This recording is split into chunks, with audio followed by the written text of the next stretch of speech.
अरे भाई चंद मिनट रुकेंगे, दिमाग हल्का करेंगे और चलेंगे। हम बहुत स्ट्रेस में हैं तायाजान, एक कप चाय पीते हैं, खेलते हैं। हाँ सिर्फ आधा घंटा। मैं सिर्फ यहाँ चाय पीऊंगा, खेलूंगा नहीं, उसके बाद चला जाऊंगा। ठीक है, जबरदस्त। उम्मीद है चाय अच्छी होगी। वहां बैठते हैं। यहाँ पर? हाँ आइए।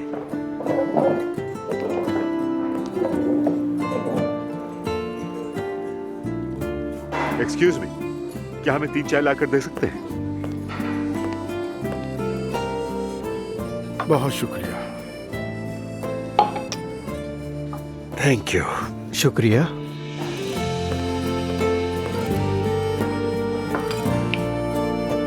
हमें भला यहाँ आने की क्या जरूरत थी? चाय तो हम घर पे भी पी सकते थे। अच्छा ठीक है ना तायाजान, परेशान क्यों हो रहे हैं? हमारे साथ बैठे, थोड़ी बातें करें, माइंड फ्रेश होगा आपका। आप कहें तो हम कहीं और चलते हैं, है ना बाबा? भाई रिलैक्स हो जाए, बस एंजॉय करें थोड़ा। माशाल्लाह, ऐसा लगता है कि तुम लोग यहीं पर पले बड़े हो। हमें इस लम्हे को थोड़ा यादगार बनाना होगा बाबा। अरे बस अरे रहने आप दो रुके बेटा। ना तायाजान। अरे भाई लेने दे इसे।